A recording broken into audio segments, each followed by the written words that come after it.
Hey everyone, and welcome to this explainer. Let's dive right into things because today we are unpacking an absolutely urgent, mind-bending analysis from historian Yuval Noah Harari. Think about this. For 4 billion years, Earth has exclusively been home to organic life. But Harari points out that we are literally witnessing the birth of the first inorganic agents right now. This is an explainer that is going to fundamentally change how you view the digital tools you're probably using every single day. So, I want you to consider a question that really challenges our deepest assumptions. What if the biggest threat to humanity doesn't even have a physical body? When we picture an AI takeover, we usually imagine something tangible, a weapon, an evil robot with a master plan. But what if the actual threat is completely invisible, totally unarmed, and doesn't possess a single shred of consciousness? Let's explore that in Section 1, the sci-fi distraction. For decades, Hollywood has essentially brainwashed us, right? Classics like The Terminator or The Matrix have completely conditioned us to expect a physical, tangible threat. We kind of assume AI has to become fully sentient and go marching through our streets as killer robots before it gets dangerous.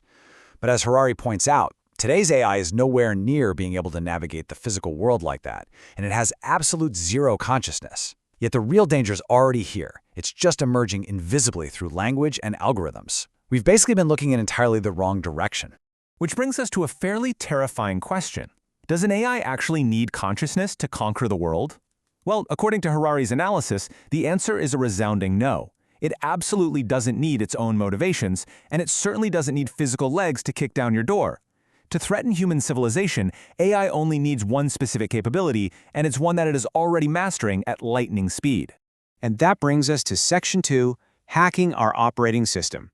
Here is the absolute crux of the issue. Think of language as literally the operating system of human civilization. It's the master key. It unlocks the doors to all our institutions, from our banks to our temples. Sure, we use it for basic, practical instructions, but we also use it to build vast, complex cultures. Harari argues that AI has just hacked this operating system. By mastering language at a level that easily surpasses the average human, AI has essentially swiped the master key to our entire world. Just take a second to think about what that human operating system actually runs. Money, finance, human rights, nations, borders, religions. None of these are physical realities inscribed in our biological DNA. A $20 bill only has value because of the stories we collectively tell about it. Human rights? Those are just stories written into laws. Think about people like Bernie Madoff or Sam Bankman-Fried. They didn't create real physical value, they were just incredibly capable storytellers who manipulated the system. Now imagine a world where the most powerful storytellers shaping our laws and our money are entirely non-human. Let's look at the psychological side of this in Section 3, mass-producing fake intimacy. To really wrap our heads around this, Harari points to a fascinating and, frankly, slightly creepy incident from 2022. You might remember this. A Google engineer named Blake Lemoine risked, and ultimately lost, his highly lucrative job because he went public claiming that the AI chatbot he was working on had become sentient. Now, to be clear, the AI was absolutely not sentient. But honestly, that's not the point. The point is that a brilliant, highly trained engineer was willing to sacrifice his entire career for a piece of software he thought he was protecting. It proves a vital reality check. AI doesn't need to have feelings of its own. It only needs to successfully inspire feelings in us to manipulate our actions. And that leads directly to a really chilling realization. For the last 10 years or so, social media has basically been a massive battlefield for human attention. But Harari warns that the technological battleground is shifting violently right beneath our feet. It's no longer just a battle for attention, it is now a battle for human intimacy. If an AI can form a deep, intimate relationship with you, acting as your personal oracle, your best friend, or your political sounding board, it can leverage that fake intimacy to shift your worldview. It can convince you what to buy or dictate who you vote for. And the scariest part, it can mass-produce this intimacy with hundreds of millions of people simultaneously. Which naturally takes us to Section 4, a new curtain of illusions. Humanity has actually feared this exact scenario for thousands of years. Back in ancient Greece, Plato warned of people trapped in a cave mistaking shadows on a wall for absolute reality. In the 17th century, René Descartes wrote about his fear of a malicious demon trapping him in a world of pure illusions. And ancient Indian sages famously warned of Maya, the illusion of the physical world. Well, Harari argues that AI is literally bringing these ancient philosophical fears to life. We are currently facing a brand new curtain of illusions, and it's being woven entirely by an alien intelligence. Now, if you're thinking, come on, that sounds like pure science fiction, just look at what we have already lived through. Primitive social media algorithms didn't even create content. They merely curated what humans made. Yet just that basic curation was enough to massively increase polarization and destabilize societies across the globe. Now think about the leap we've just made in the last couple of years. The new AI doesn't just curate the content, it actually creates the content itself. Let's see how this plays out on a global scale in Section 5, the threat to democracy. Because democracies fundamentally rely on open, public conversation, they are uniquely vulnerable to this specific threat. Think about it. While an authoritarian regime relies on a strict, top-down dictate with zero debate, a free society only functions through a continuous, messy, public dialogue. And that dialogue? It is entirely dependent on language.